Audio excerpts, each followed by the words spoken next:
La 3e saison du reboot commence avec 3 grandes surprises. La première, c'est que le Lometrix, grâce à la mise à jour, a été remis à Ben. De nouveaux extraterrestres, parmi lesquels il faut souligner le retour d'un Mongosaure, Rat, et le nouvel extraterrestre, Slavag, qui correspond à Wildvine. Matière grise et Overflow. Nino, aucune nouvelle. Ces extraterrestres, pour l'instant, ont disparu. La deuxième surprise, c'est le Roscopter, un vaisseau gigantesque sur lequel le grand-père Max et Philp ont travaillé pendant l'été. Bref, le vaisseau va maintenant beaucoup les aider, car certaines missions importantes seront menées à travers le monde. La troisième, et la plus importante, c'est que Kevin Levin fait son apparition. Et il le fait avec un Omnitrix. Un autre Omnitrix! Oui, je peux te dire qu'à travers un rêve, il a reçu les plans pour recréer le pouvoir de l'Omnitrix. Et si tu penses que c'est Asmut qui les lui a envoyés, eh bien, laisse-moi te dire que non. Celui qui s'en est chargé, c'est Vilgax. Celui-ci était arrivé dans le néant grâce à Ben et préparait sa vengeance. Il comptait donc utiliser Kevin comme un instrument pour ses futurs plans. Mais nous y reviendrons plus tard. Pour l'instant, je peux te dire qu'avec 2 Omnitrix, les choses vont devenir plus intenses. Car l'Omnitrix de Kevin n'est pas vraiment un Omnitrix. Kevin l'a appelé un Omnitrix, car il possède des fonctions spéciales.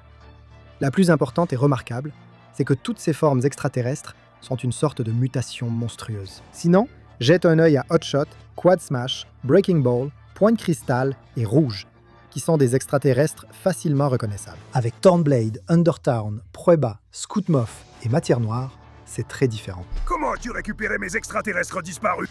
Disparu? Ça ne m'est jamais arrivé. Peut-être que ça n'arrive qu'aux perdants. Kevin disposait de la première chaîne d'espèces de l'Omnitrix grâce au Docteur Anime, qui dans le passé, avec Vilgax, s'était occupé de cela. Au départ, Kevin ignorait comment utiliser les extraterrestres de l'Antitrix, ce qui l'a fait perdre facilement contre un Mungosaur lors de son premier combat contre Ben. Ce qui intrigue, c'est que dès le début, quelqu'un surveillait déjà Kevin. Je crois avoir trouvé un candidat encore meilleur que Tennyson. Le Chevalier Éternel fait son apparition.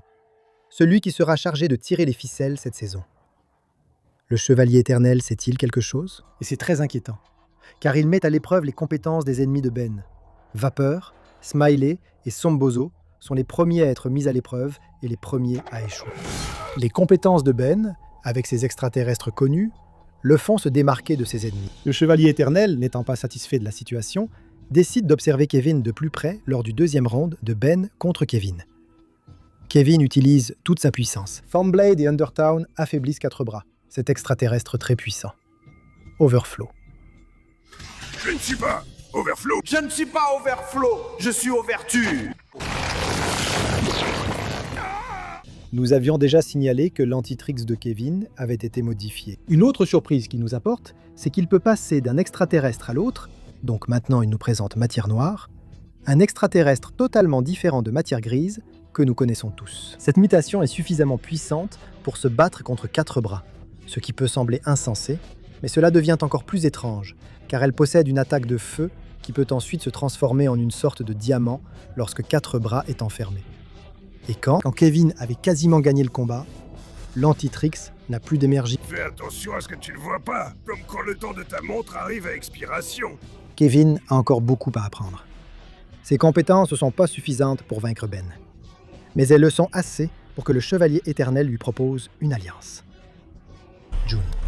Nous pouvons écraser nos ennemis et atteindre le véritable pouvoir. Non, merci. Je n'ai pas besoin du chevalier en boîte de conserve. Pour l'instant, Kevin se moque et rejette l'offre. Mais quelque chose me dit que ça ne va pas en rester là. Lors de l'un des premiers longs voyages à bord du Roscopter, il décide d'aller vers le pôle sud. Mais une étrange interférence magnétique les fait arriver au pôle nord. Cet étrange événement affecte aussi l'Omnitrix. Donc, en enquêtant un peu plus en profondeur, il tombe sur le gros problème. Ou plutôt, 2 gros problèmes. Les jumeaux Solar et Polar font leur première apparition. Après le docteur Animo, ce sont parmi les meilleurs et plus brillants de la Terre. Leur plan inverse les pôles magnétiques, rendant les objets électroniques inutilisables et provoquant une catastrophe environnementale mondiale. Ben a finalement trouvé le problème qui faisait dysfonctionner l'Omnitrix et est intervenu dans la bataille, poussant ses 2 frères à s'affronter. Et il donne du temps à Flamme pour détruire leur machine. Avec les champs inversés, la machine cesse de fonctionner, ce qui donne le feu vert à l'équipe Tennyson pour voyager vers leur prochaine destination, qui est Tokyo. La famille Tennyson décide de visiter l'expérience samouraï, un endroit où la patience de Ben est mise à l'épreuve. Au cours de la visite, il rencontre le chevalier éternel, qui tente de voler une épée célèbre. Ben se transforme en Choc-Roc et, avec un peu de patience accumulée, il parvient à sortir 2 as. Inconsciemment, Ben utilise davantage du potentiel de ses formes extraterrestres qu'il ne le pense. Malheureusement, aucune de ses attaques ne semble fonctionner contre le chevalier éternel, qui parvient à invoquer un sabre de puissance et commence à faire face aux attaques de Choc-Roc. Un instant, pourquoi voler une épée alors que ton bras peut faire ça? Avec l'esprit plus calme, Ben est différent. Il se rend compte qu'il y a quelque chose d'étrange dans les actions du chevalier éternel. Ce dernier ne le laisse pas réfléchir davantage et commence à lancer des attaques bien plus puissantes. De son côté, Ben décide d'y aller à fond et se transforme en Mungosaur, là où les vrais coups vont commencer à pleuvoir.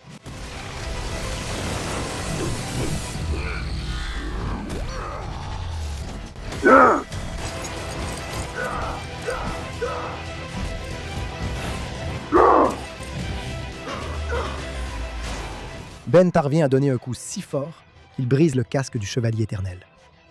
Au lieu d'abandonner, ce dernier fait une déclaration qui va nous faire réfléchir. Tu ne... Tu me connais pas. C'est ce que tu crois? Tu es un gamin trop sûr de lui, qui utilise l'énergie empruntée d'une technologie que tu ne peux pas contrôler. Avec un sourire confiant, le chevalier éternel s'en va. Ben, à l'aise, estime qu'il n'a pas à craindre le chevalier éternel. Ben a baissé sa garde, et crois-moi, cela lui causera des problèmes plus tard.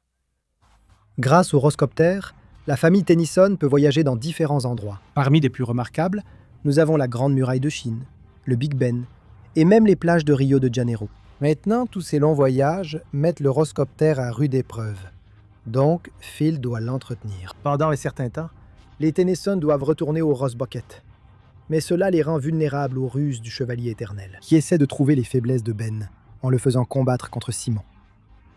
Comme ils sont entourés de plusieurs civils, Ben ne peut pas utiliser toute sa puissance.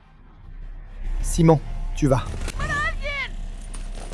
Oui, c'est exactement de ça qu'il s'agit. Simon attaque de toutes ses forces, tandis que Ben, plus subtil, le trompe et le pousse à abandonner avant qu'il ne blesse quelqu'un d'autre. Le seul gagnant ici a été le chevalier éternel, qui continue de surveiller de près les actions des Tennyson.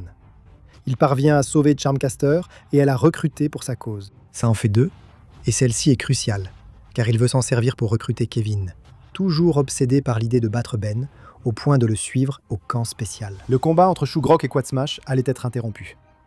En effet, Charmcaster, grâce à un sort, allait contrôler les pouvoirs de Kevin. Et mon Dieu, ce qui nous attendait. Les sorts de Charmcaster faisaient ressortir les pouvoirs de Kevin. Le seul problème, c'est que Kevin était en train de perdre la raison. Kevin ne voulait pas être contrôlé, et Charmcaster commençait à se lasser de lui. Agacée par les interruptions constantes des Tennyson, elle a lancé un sort pour faire exploser les pouvoirs de Kevin. Kevin, n'ayant plus aucun contrôle sur lui-même, s'était transformé en une mutation de toutes ces espèces extraterrestres. Oui, messieurs, prenez votre dose de nostalgie. Un Mungosaur serait chargé de l'arrêter. Mais ce serait assez facile, puisque Kevin ne contrôlait pas ses propres actions. Face à l'un des êtres les plus puissants, il ne s'agissait que d'une coquille vide. Grâce à l'idée de Gwen de détruire le livre de sorts, la situation s'est vite arrangée. Charmcaster a échoué, mais elle s'en est aperçue durant le processus. Ils ont transmis une information cruciale. Kevin est amoureux de Gwen, et il ferait n'importe quoi pour elle. Gwen? Mais comment? Laisse-la tranquille! Elle n'a rien à voir avec ça! Le chevalier éternel avait enfin une pièce maîtresse de son côté. Avec Kevin parmi les chevaliers éternels, les choses allaient s'améliorer. Puisqu'après avoir suivi les Tennyson pendant longtemps, il savait comment ils fonctionnent. Ce à quoi Kevin ne s'attendait pas, c'est que la famille Tennyson découvre aussi ses faiblesses. Et laisse-moi te dire qu'au fond, Kevin n'était qu'un enfant qui cherchait de l'attention et l'amour d'une famille.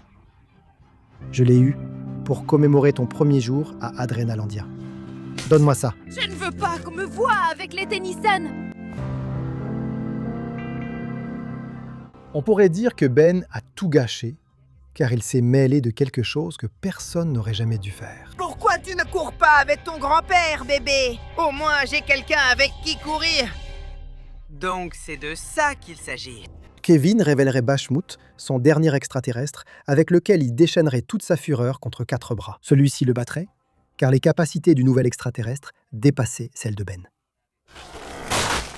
L'esprit embrumé, Kevin finirait par aider le Chevalier Éternel, en lui donnant des informations très précieuses. Je sais comment vous pouvez recruter Ben Tennyson une bonne fois pour toutes. Kevin lui avait dit que pour avoir Ben, il fallait d'abord l'éloigner de sa famille. Sinon, Ben Tennyson ne serait rien. La deuxième chose était de recruter des personnes de confiance et l'un de ses plus grands ennemis. Ainsi, le Chevalier Éternel commencerait par recruter Billy Billions et Ben Ethanol. Ensuite, il mettrait à l'épreuve les informations de Kevin en kidnappant l'équipe Tennyson. Là, les choses deviendraient très graves, car sans avertissement, ils attaqueraient Grand-Père Max. Quant à Ben, il bloquerait l'Omnitrix avec un dispositif qui nous inquiète vraiment. Vous voyez, il était en train d'être transféré dans une arène de combat où commencerait le Ventathlon. Si j'étais à sa place, j'éviterais de faire ça. Tu vas avoir besoin de toutes tes forces très bientôt. Surtout si tu veux revoir ta famille à nouveau. Avec une telle menace, Ben était obligé de gagner. Il allait affronter certains de ses ennemis du passé, qu'il écraserait. Il faut mentionner que la plupart d'entre eux avaient reçu des améliorations de la part du Chevalier Éternel. Pourtant, ce n'était pas suffisant pour vaincre Ben Tennyson. Dans la cellule où se trouvait l'équipe Tennyson, le premier éliminé, Kyle, allait arriver. Il leur donnerait littéralement un coup de main. Maintenant, l'équipe Tennyson devait se dépêcher pour sauver Ben, qui était sur le point de commencer son dernier combat contre Kevin Levin. Ce dernier allait tout faire pour le détruire, avec l'aide de Quad Smash. Pendant que Ben, transformé en Shock-Rock, se sentait coupable de tout ce qui se passait. Il n'avait aucune intention de se battre contre Kevin, alors le Chevalier Éternel leur donnerait un coup de main. Il déclencherait tous les pièges dans l'arène, mettant en danger les deux gladiateurs. Avec l'arrivée de l'équipe Tennyson, Kevin a failli être écrasé, mais Ben l'a sauvé. Ben lui proposerait de s'échapper ensemble, ce que Kevin refuserait. Sous le regard du Chevalier Éternel, l'équipe Tennyson s'échappait. Il avait vérifié que les informations que Kevin lui avait données étaient réelles. Mais en même temps, il avait découvert que sa loyauté était influencée par ses sentiments. Le Roscoptère avait été endommagé par les sbires du Chevalier Éternel, d'où la nécessité de Phil. De son côté, Ben, lassé des mauvaises choses, partit se promener avec Glitch, qui est vivant sous forme de voiture. Tout semblait aller plutôt bien, jusqu'à ce que ça tourne relativement mal. Le chasseur de primes Tetrax était arrivé pour capturer Ben. Et laisse-moi te dire que cette fois, il a réussi. Non, non! Ou peut-être pas. Les chasseurs de primes Krabs et Zig étaient toujours en colère contre Tetrax. Ils profiteraient donc de la situation pour chercher à se venger de lui. Tetrax ne pouvait pas laisser partir Ben cette fois-ci. Une personne très importante avait payé cher pour Ben Tennyson, et ce n'était pas le Chevalier Éternel. Cette information était cruciale. Avec son vaisseau détruit, la seule option qu'il avait était de s'échapper. Mais Krabs et Zig rendaient cela très difficile. Ils y allaient à fond. Grâce à l'aide de 4 bras, Ben a pu intervenir. Mais je te dirais qu'il l'a fait un peu tard. Krabs allait profiter de la situation. Profitant d'un instant d'inattention, il s'approcherait de Tetrax pour lui couper le bras. Tetrax n'aurait plus eu d'autre choix que de libérer Ben Tennyson pour l'aider au combat. Ben se transformerait en Shock-Rock et changerait le cours de la bataille en leur faveur. Je te dois une fière chandelle. Alors je vais te laisser partir. Mais la prochaine fois que nous nous verrons, je réclamerai mon dû. Après tout ce qui s'est passé, Ben traverserait une crise qui le laisserait mal en point, pensant que tous les événements étaient l'œuvre du Chevalier Éternel. Ben a commencé à rester sur ses gardes pendant un bon moment, ce qui l'a amené à mal interpréter plusieurs choses. Qui d'autre cela pourrait-il être? C'est un vieux village fantôme. Il est en mauvais état.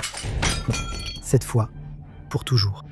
Le plan du Chevalier Éternel fonctionnait. Pour atteindre son but, il avait placé des bombes dans toute la caverne où Grand-Père Max et les autres faisaient un tour.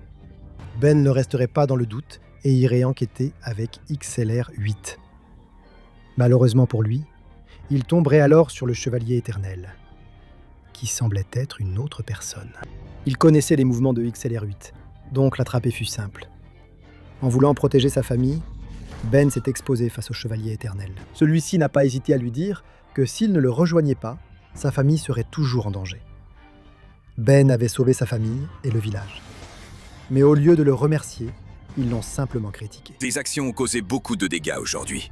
À aucun moment personne ne l'a vu, à part toi. Et agir sous l'effet de ses impulsions nous a mis en danger, nous et tout le village. Ben n'en revenait pas. Sa famille n'avait pas confiance en lui. En colère, il a pris la pire décision et est allé accepter la proposition du chevalier éternel. Max, J'ai reçu ton message. Ça semblait urgent. On a besoin de toi, Phil. Ben a disparu. Il était mystérieux, mais je n'aurais jamais cru ça de lui. l'équipe Tennyson s'est tournée vers Phil, le seul qui pouvait le retrouver. Car il avait continué à analyser l'Omnitrix après la bataille contre Vilgax. Il avait découvert que l'Omnitrix pouvait émettre une fréquence, qu'il fonctionne ou non. En analysant ces fréquences, ils parviennent à localiser Ben en Suisse. L'endroit inquiète beaucoup le grand-père Max et Phil.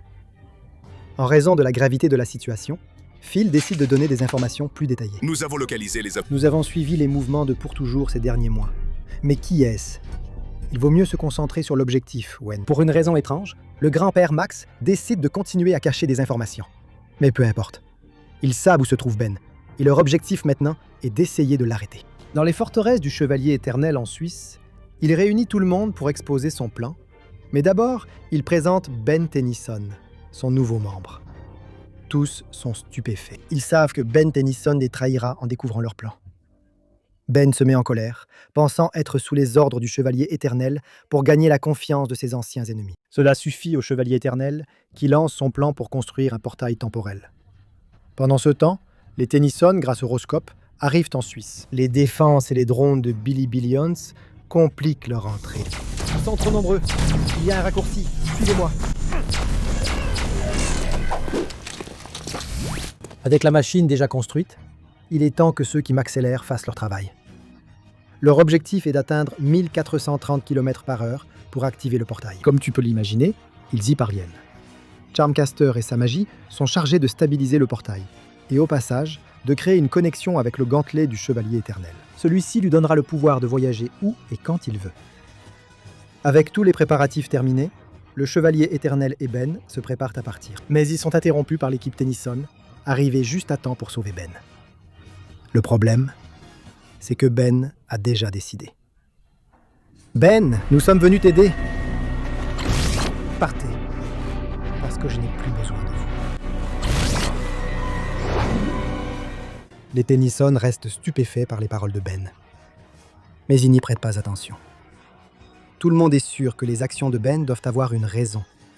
Ils font donc confiance à Ben les yeux fermés. Ce qui va en valoir la peine. Contrôle-toi, le grand. Ne crois pas que je vais t'aider avec ton plan maléfique. J'ai bien peur qu'il soit trop tard pour le révéler. Ben n'a jamais pensé à les trahir. Le seul objectif qu'il avait était de découvrir leur véritable plan. Celui-ci consistait à empêcher le premier contact extraterrestre. La raison principale pour laquelle l'Omnitrix se trouve sur Terre. Maintenant, Ben pensait que combattre le Chevalier Éternel allait être facile. Mais non. Ben l'avait sous-estimé dans le passé. Et il était temps d'en payer les conséquences. Le Chevalier Éternel savait combattre les extraterrestres de Ben. Apparemment, le contact extraterrestre n'a pas eu lieu alors. Allons au prochain point dans le temps. De l'Égypte antique, ils iraient en France à la Renaissance. Ben devait tout tenter pour stopper le Chevalier Éternel. Même les compétences et la robustesse de Diamant n'ont pas suffi. Aucun extraterrestre ne semblait lui offrir un vrai combat. Avec Ben, ils ont donc écarté ce point et se sont dirigés vers le dernier. Pendant leur voyage dans le temps, une autre bataille avait lieu dehors. Phil faisait tout son possible pour lutter contre les drones de Billy Billions et Simon. Grand-père Max essayait de raisonner avec Ben et Tanol. Et Gwen s'en sortait le plus mal, car elle affrontait Kevin et Charmcaster. Tous les Tennyson avaient perdu leur bataille. Mais l'ambition de chaque méchant les a menés à l'échec. Kevin se laisserait guider par ses sentiments et aiderait Gwen et les autres. Avec une aide aussi précieuse, il était temps d'aller aider Ben, qui avait vraiment besoin d'aide. Même Shockrock ne pouvait rien contre le Chevalier Éternel. Ils étaient arrivés au bon endroit et au bon moment. La maison de Phil dans le passé. Et laisse-moi te raconter. Je te dis que ces deux-là avaient été chargés de recevoir le premier contact extraterrestre. Quelqu'un parle. Ou plutôt quelque chose. Avec Kevin et Gwen au combat, tout finirait par se régulariser. Ils rejoindraient Rad et, ensemble, arrêteraient le Chevalier Éternel. Gwen avait profité pour voler le gantelet du temps afin de retourner à son époque, bien que le Chevalier Éternel, rempli de frustration, chercherait à se venger de ces trois-là. Parmi tous, il choisirait Gwen, la cible la plus facile. Kevin et Ben perdraient leur transformation dans le tunnel du temps. Ils avaient donc la bataille perdue. Kevin savait qu'il était temps de changer l'histoire. Il devait se racheter de toutes ses erreurs et protéger les seules personnes qu'il avait traitées comme un membre de leur famille. Kevin se sacrifierait pour les Tennyson, arrêtant le Chevalier Éternel et se perdant dans le tunnel du temps. Avec l'équipe Tennyson au complet, avec les méchants arrêtés, la famille Tennyson se retrouvait. Malgré la joie des retrouvailles, il y avait peu à fêter, car ils avaient perdu Kevin. Même si de retour d'un casque dans le tunnel du temps nous fait penser le contraire. Ainsi se termine la 3e saison du reboot.